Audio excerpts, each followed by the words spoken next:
조선시대를 배경으로 한 사극을 보면 왕의 총애를 받는 후궁들은 언제나 눈이 부실 정도로 아름다운 미녀로 묘사되곤 합니다. 뛰어난 미모로 왕의 마음을 사로잡고 가문의 권력을 등에 업고 궁중 암투를 벌이는 모습, 우리가 아는 후궁의 이미지는 대개 그렇습니다. 하지만 조선 왕조실록에 외모가 추하고 보잘것없었다라고 대놓고 기록된 여인이 있다면 어떨까요? 가문의 배경도 없고 외모는커녕 이름조차 개똥이었던 비천한 신분의 여인. 하지만 그녀는 오직 미친 수준의 두뇌 하나로 조선의 왕을 손바닥 위에서 굴렸고 조정의 대신들을 벌벌 떨게 만들었습니다. 그리고 수백 년 뒤 조선이 문을 닫기 직전에 또 다른 격변기에 총칼을 든 일본군이 궁궐을 포위한 절체절명의 위기 속에서 소름 돋는 탈출 작전을 설계해 나라의 운명을 바꾼 또 한 명의 후궁이 등장합니다. 미모로 왕의 옆자리를 차지했다는 것은 오히려 이들에겐 모욕입니다.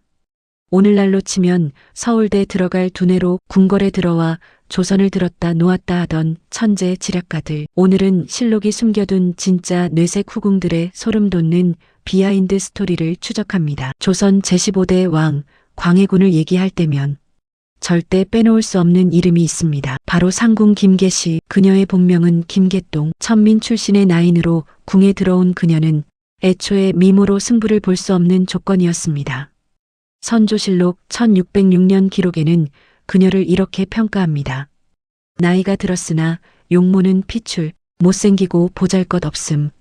그러나 꾀가 많아. 조선시대의 후궁이나 상궁이 실록에 박한 외모 평가를 받은 건 매우 이례적인 일입니다. 뒤집어 말하면 외모가 그랬음에도 불구하고 왕의 곁을 지켰다는 건 그녀의 지략이 상상을 초월했다는 뜻이죠.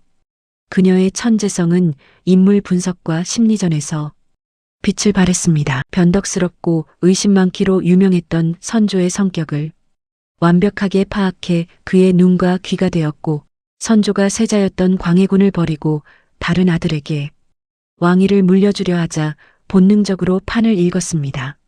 선조의 시대는 지고 광해의 시대가 온다는 것을 말이죠. 김계시는 과감하게 광해군의 배팅 라인에 섭니다. 선조의 침소에서 얻은 최고급 조정 정보를 광해군에게 실시간으로 나르는 비밀정보원 역할을 자처한 것이죠. 결국 선조가 급사하고 광해군이 왕위에 오르자 김계시는 단순한 상궁이 아니라 정권의 최고 정보사령관이자 킹메이커로 등극합니다. 광해군 시절 그녀의 권력은 정승들을 능가했습니다. 영의정, 좌의정 같은 대관들도 김계시의 말 한마디에 목숨이 왔다 갔다 했고, 왕에게 상소문을 올리려면 먼저 김계시의 허락을 받아야 할 정도였습니다.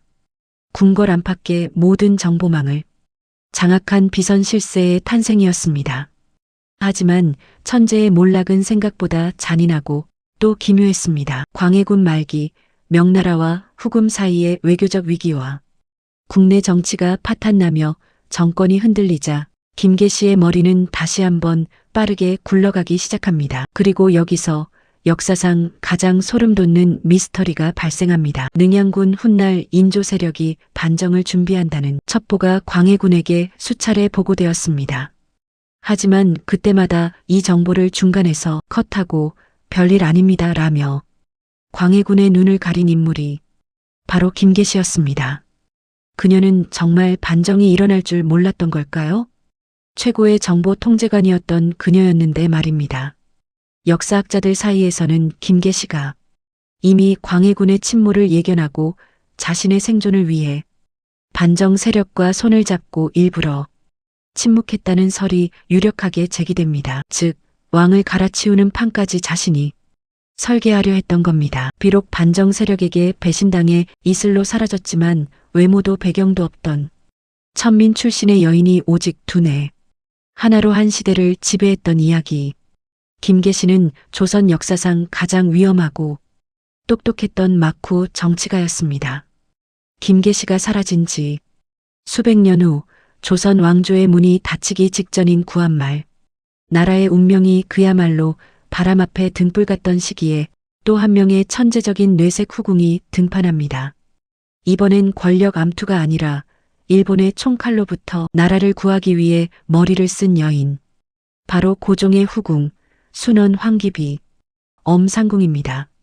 19세기 말 조선 궁궐은 지옥 그 자체였습니다. 1895년 일본 낭인들에 의해 명성황후가 시해당하는 전대미문의 사건이 발생합니다. 졸지에 아내를 잃은 고종은 일본군에게 포위된 채 경복궁에 가리워진 죄수 신세가 되었고, 독살에 대한 두려움으로 미국인 선교사들이 배달해주는 철통, 도시락만 먹으며 하루하루 공포에 떨고 있었습니다. 왕이 무너지면 나라가 무너지는 절체절명의 순간이었습니다. 이때 고종의 곁을 지키던 엄상궁이 움직이기 시작합니다. 그녀는 평범한 상궁이 아니었습니다.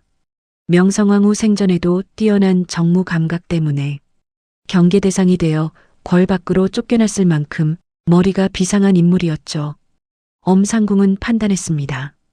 이 지옥 같은 궁궐을 탈출하지 못하면 조선의 미래는 없다.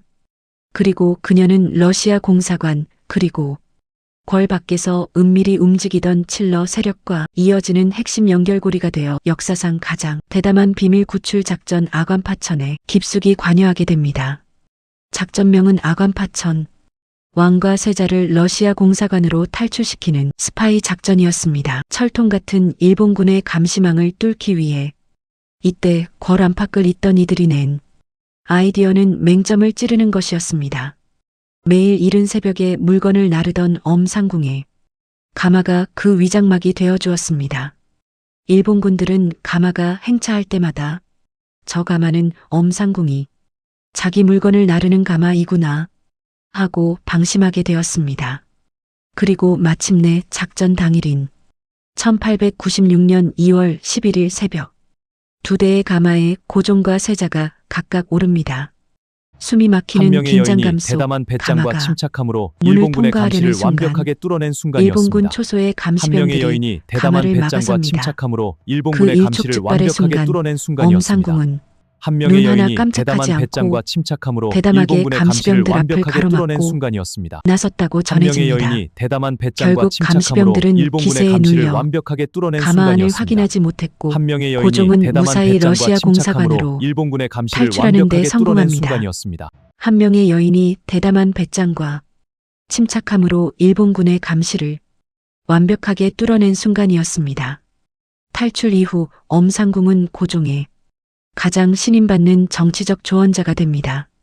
러시아 공사관에서도 각국 외교관들을 상대하며 정세를 조율했고 이후 황기비의 자리에 오르게 되죠. 하지만 그녀의 진짜 위대함은 그 다음 행보에 있었습니다. 나라의 주권을 빼앗겨가는 비극 속에서 그녀는 깨달았습니다. 일본의 총칼을 이기려면 오직 교육뿐이다. 엄상궁은 자신의 사제를 전부 털어 양정의숙, 진명여학교, 그리고 지금의 숙명여대의 전신인 명신여학교를 설립합니다. 조선의 마지막 순간 나라를 구하기 위해 힘을 보탰고 제국의 미래를 위해 교육의 어머니가 되었던 진정한 내생녀가 바로 엄비였습니다. 조선이 시작과 끝을 뒤흔들었던 두 명의 후궁 그중 한 명은 자신의 생존과 권력을 위해 왕을 갈아치우는 판을 짰던 조선 최고의 악녀이자 책사 김계시, 또 한 명은 위기에 빠진 왕을 구출하고 제국의 미래를 위해 학교를 세웠던 구한말 최고의 지략가 엄비.